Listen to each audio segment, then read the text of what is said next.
আগামী শুক্রবার অমাবস্যার রাত্রে আসছে আপনার বাড়ি। সিন্দুকটা সাবধানে রাখবেন। ছুরিতে শান দিয়ে একবার কসকসি ধার করে ফেললাম। এক করবে জমিদারের মেয়ে দুজনারই গলা নামিতে সব। ওরে বাবা রে, এই কে? সামনে শুক্রবার অমাবস্যা, সেই দিনকে রাতে ঘুটঘুটে অন্ধকার থাকবে, আর ওই দিনই আমরা আবার চেষ্টা করব। You are finish mister Raghu ডাকাত।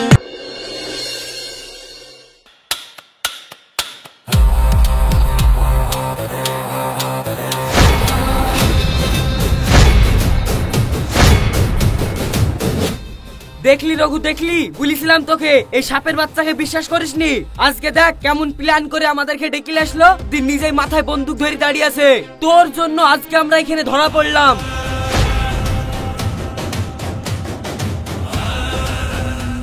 নাজমা, তোমাকে আমি বিশ্বাস করেছিলাম, আর তুমি কিনা এইভাবে আমার সাথে বিশ্বাসঘাতকতা করলে। তোমার কাছ থেকে এটা আশা করিনি নাজমা। বিশ্বাস? এত সহজে মানুষকে বিশ্বাস করতে নেই রঘু। আর বিশ্বাস যখন করেছিলে, বিশ্বাসটা এত তাড়াতাড়ি ভেঙে গেল? ভুলে যেও না, আমি হচ্ছি জমিদারের মেয়ে।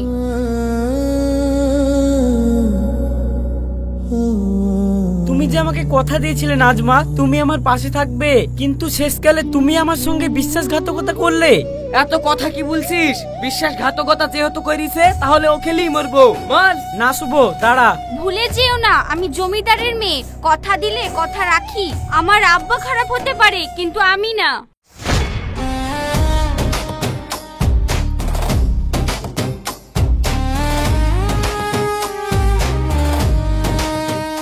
আরে আব্বা কিছু টের পেয়েছে।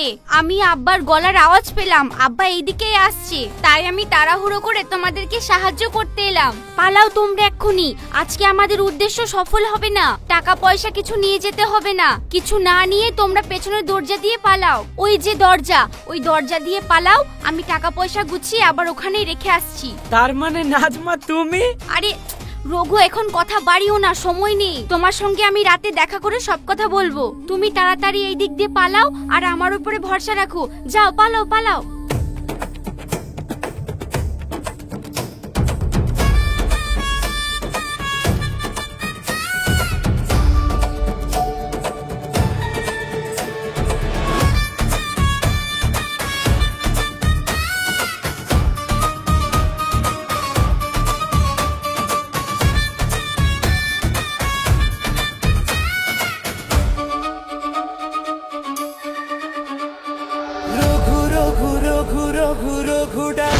নাজমা, মা তুই এই টাকশালে কি করছিস? আর তোর হাতে বন্দুক, কি হয়েছে?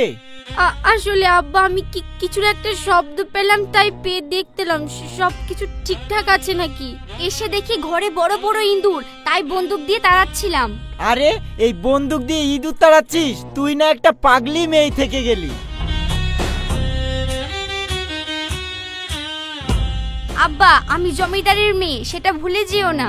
বন্দুক নিয়ে খেলাই কিন্তু আমার শখ, সেটা তুমি জানো। ইঁদুর হোক বা অন্য কিছু, নিশানা কিন্তু আমার কখনো মিস হয় না। আচ্ছা নে, অত পাকা পাকা কথা বলতে হবে না। অনেক রাত হয়েছে, ঘুমিয়ে পড়গা। আমি দেখে আসি গা টাকা পয়সার সিন্দুকটা সব ঠিক আছে কিনা। ঠিক আছে আব্বা।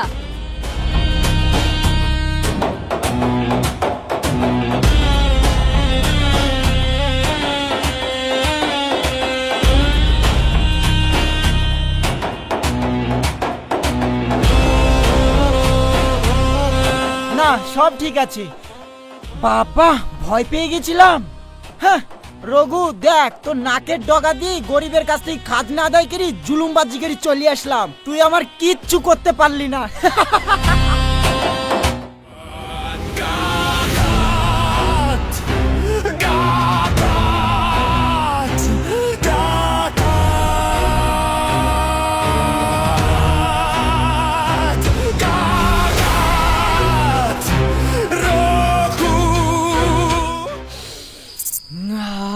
যা গন্ধ ছেড়েছে না মাইরি। সালা মুরগিটা যা আজকে পেয়েছি না, পুরো কচি আর তেলতেলি, আর তৈরি হচ্ছে সেরকম একেবারে লালচি আর ঝলসানো। আজকে খাওয়া দাওয়া পুরো জমি যাবে। আগে রঘু আর শুভ ডাকাতি করে আসুক, কিন্তু ওরা এখনো আসছে না কেন?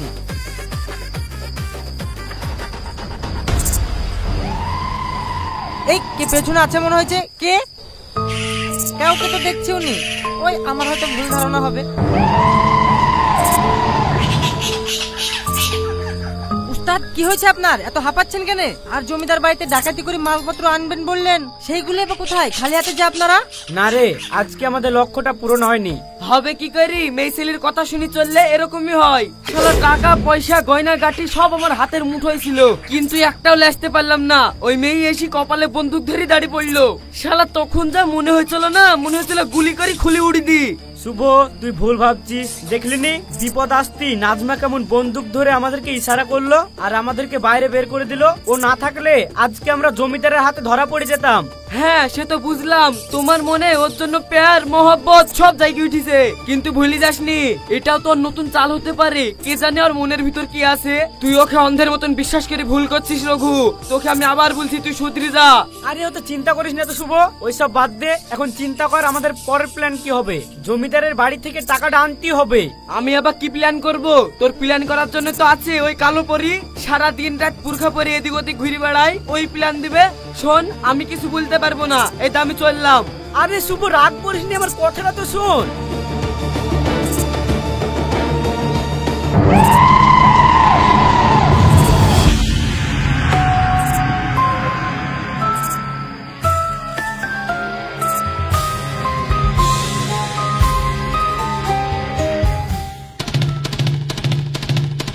আর কতদিন? 1 মাস হয়ে গেল এখনো খাজনার টাকা শোধ হলো না। আজ টাকা না দিলে কিন্তু তোরে বাড়ি ঘর পুরো জ্বালিয়ে দিব বলে দিলাম। আর কিছুদিন সময় দেন মালিক, এবার ধানের ফলন ভালো হয়নি তো। চুপ কর, তোর এই কথা আমি আর শুনতে চাই না। যা ওকে কয়েক ঘাত দে তো, মুখে মুখে কথা বলছেন।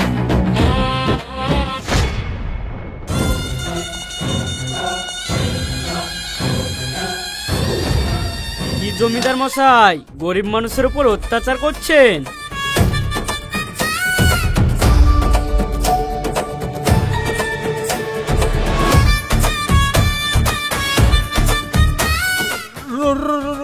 রহিম, রহিম ও এত বছর পর কোথা থেকে আসলো? ওকে তো আমি পুরো খালাস করে গাছে টাঙিয়ে দিয়েছিলাম। ভূত টুত নাকি? না, এইখানে থাকা ঠিক হবে না। শোন বুড়ো, আজকে আমি চলে গেলাম, কিন্তু মনে রাখিস অত সহজে জমিদার নাগরাজ পাওনা টাকা ছেড়ে দেয় না। আমি আবার আসবো বলে গেলাম।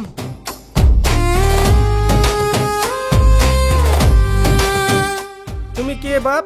এ গ্রামে আগে তো কোনোদিন দেখিনি। তুমি যেই হও বাবা, আল্লাহ তোমাকে বাঁচিয়ে রাখুক। আজকে তুমি এই গরিবের প্রাণ বাঁচালা। আপনি চিন্তা করবেন না, ওই জমিদার আর আসার সাহস পাবে না। যান, আপনি বাড়ি ফিরে যান।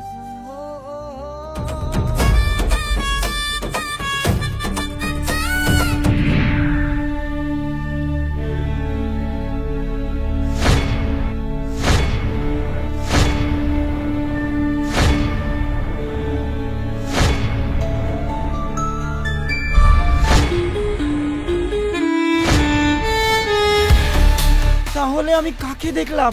ওকে তো আমি জ্যান্ত মেরে গাছে টাঙিয়ে দিয়েছিলাম। ও কি ফিরে আসলো নাকি আমার চোখের ভুল? না, ও কে?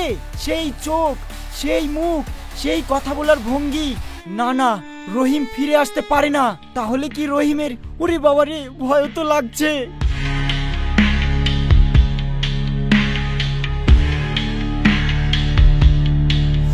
ওরে বাবারে, এই কে কে? আমি নাজমা। কি হয়েছে বল? তোমার কি শরীর খারাপ আব্বা? তোমাকে এত অস্থির লাগছে কেন? তুমি কিছুতে ভয় পেয়েছো? না না না, তুই এখান থেকে যা। তুমি বাড়িতে আসার পর থেকে দেখছি অদ্ভুত আচরণ করছো। গ্রামে কি কিছু হয়েছে আব্বা? না না, ও হতে পারে না। আমি নিজের হাতে ওকে, ও কি করে ফিরে আসবে? ওই চোখ, ওই চাউনি, ওই রহিম। রহিম? কে রহিম আব্বা? কার কথা বলছো? চুপ! এই নাম আর কোনোদিন এই বাড়িতে উচ্চারণ করবি না। কে রহিম? আর আব্বা এত ভয় পেয়ে আছে কেন? না, আমাকে আবার রঘুর সাথে দেখা করতে যেতে হবে, অনেক রাত হয়ে গেল।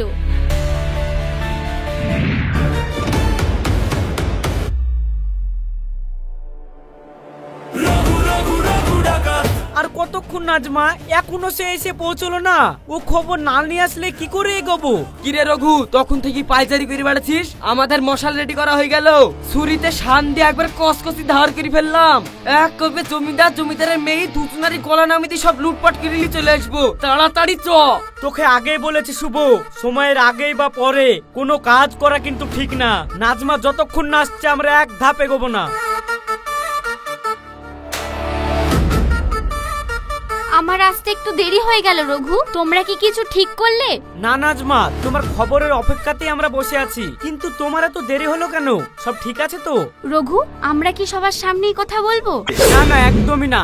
চলো ওইদিকে চলো। এই শুভ, তুই চারিদিকে একটু কড়া করে নজর রাখ, দেখ আশেপাশে কেউ আসছে কিনা। আমি নাজমার সাথে একটু কথা বলে আসছি। যা যা, সাপের সাথে বসে সাপ খেলা করি আয়, আর আমি এখানে বসে মশার কামড় খাই।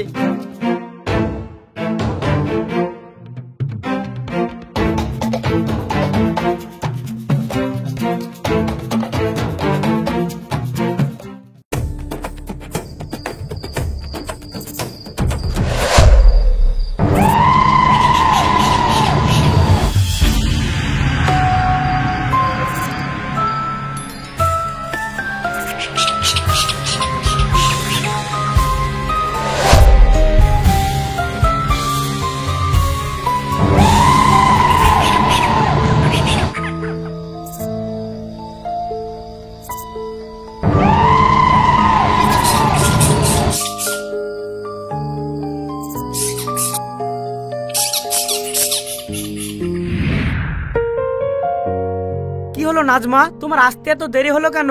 সব ঠিকঠাক আছে তো? সব ঠিক নেই রঘু, বাড়িতে আব্বার আভাব খুব অদ্ভুত। অদ্ভুত মানে কি হয়েছে তোমার আব্বার? জানো, আব্বা আজ রহিম নামে কার নাম বলছিল, আর এমন ভয় পাচ্ছিল যেন মনে হচ্ছিল ও কোনো ভূত দেখেছে। সারাদিন বিড়বিড় করছিল, আমি তো কিছুই বুঝতে পারলাম না যে রহিমটা কে।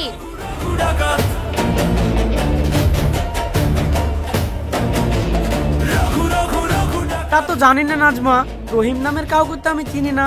হয়তো ওনার পুরনো কোনো শত্রু হবে। দেশে ঘরে তোমার আব্বার তো শত্রুর অভাব নাই, ও সবার পেছনে কাঠিতে রেখেছে। তাই হবে হয়তো। যাকগে শোনো, আসল কথাটা বলি। হ্যাঁ বলো, আমি শুনছি। সামনে শুক্রবার আমাবস্যা, সেই দিনকে রাতে ঘুটঘুটে অন্ধকার থাকবে। আর ওই দিনই আমরা আবার চেষ্টা করব যে আব্বার সিন্দুক থেকে টাকা বার করে গরিবদেরকে দান করে দেওয়া। ঠিক আছে, আমরা তৈরি থাকবো। কিন্তু এবার একটা বদল আছে। এর আগের বার মোমবাতি ইশারা করেছিলাম, কিন্তু এইবার আর মোমবাতি ইশারা করা যাবে না। তাহলে কি করব আমরা? কি করে বুঝবো বিপদ আছে না নেই? শোনো, আমি আমার ছাদে লাল কাপড় বেঁধে রাখবো আর সাদা কাপড় বেঁধে রাখবো। যদি দেখো লাল কাপড় বাঁধা আছে তাহলে ভাববা বিপদ আছে, আর যদি দেখো সাদা কাপড় উঠছে তাহলে জানবা বিপদ নেই। তখন তোমরা চলে আসবা, আমি তোমাদেরকে আয়না দিয়ে ইশারা করে দেব। ঠিক আছে নাজমা, তুমি যেমনটা বললে তেমনই হবে। এবার তুমি সাবধানে বাড়ি যাও, বেশি রাত হলে তোমার আব্বা আবার সন্দেহ করবে। হ্যাঁ ঠিক আছে, চললাম।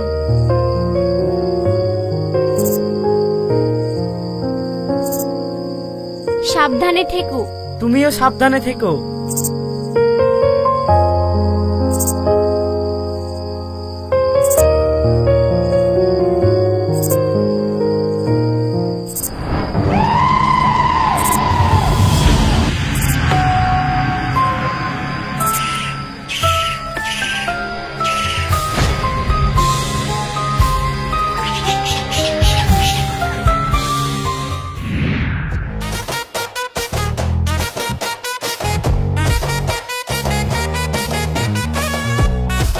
দেখ দেখ মামুন, দেখ যতদূর চোখ যায় এই সব জমির ধান অর্ধেকের বেশি যাবে আমার গোলায়। আসলে চাষার দল সব কটার মাথা বিক্রি আমার কাছে। সবাই তো টাকা ধার নিয়ে বসে আছে বুঝলি, আর টাকা দেওয়ার আগে সাদা কাগজে সই করে নিজের মতন লেখা সাজিয়েছি আমি। হ্যাঁ জমিদার মশাই, তার বুঝবো না আপনার যে শয়তানি বুদ্ধি, ফুকু না মানে আপনার যে বিরাট বুদ্ধি, বাপরে তার কাছে কি কেউ পারে? আপনি হলেন কে? আমি হলাম জমিদার। হ্যাঁ হ্যাঁ, আপনি হলেন হারামি জমিদার। না না, মানে আপনি হলেন ভালো জমিদার।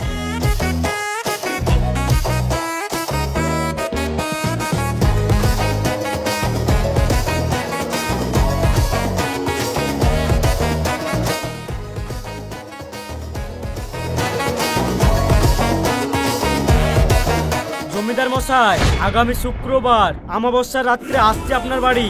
সিন্দুকটা সাবধানে রাখবেন, দেখবেন সকালে উঠে আবার আফসোস না করতে হয়। দেখা হচ্ছে জমিদার মশাই। ইতি আপনার প্রিয় রঘু, রঘু ডাকাত। এই কাজ সেরেছে জমিদার মশাই, আবার আপনার বাড়িতে রঘু আসবে? হ্যাঁ, সেই চিঠি তো দিয়েছে। এবার কি করবেন? কি আর করব, থানায় যেতে হবে। অফিসারের সাথে কথা বলে কড়া পাহারার ব্যবস্থা করতে হবে। দেখি রঘু কিভাবে ডাকাতি করে।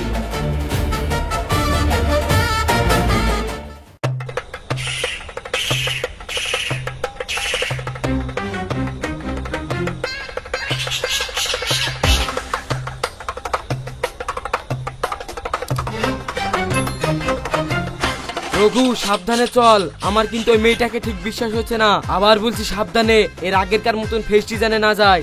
ভয় করিস না শুভ, আমি আছি তো। তুই শুধু সাবধানে পা চালিয়ে চল, আর আশেপাশে কড়া নজর রাখ।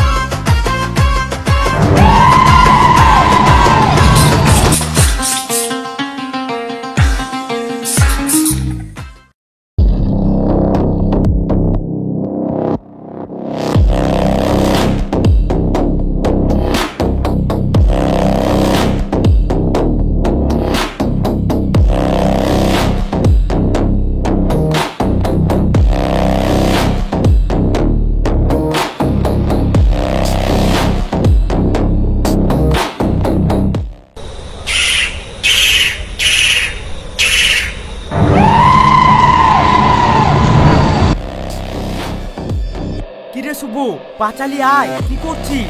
রঘু, মনে হচ্ছে আমাদের পিছন থেকে কেউ আসছে।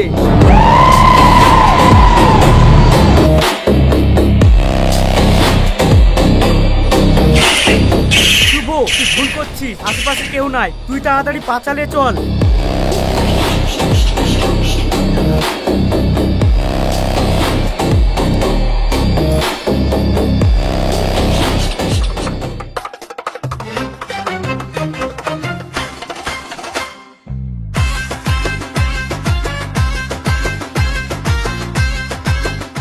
রঘু, তোকে তো আমি ধরবই, তার জন্যই তো আমি হাবিলদারের ভরসা করিনি, আমি নিজেই এসেছি।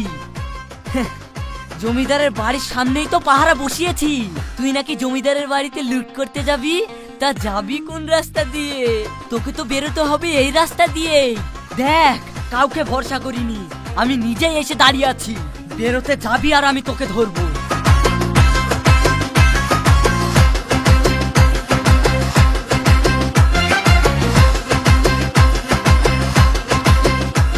রঘু, আমার মনে হচ্ছে আমাদের পিছনে কেউ আছে। আরে তোকে বলছি তো কেউ নাই।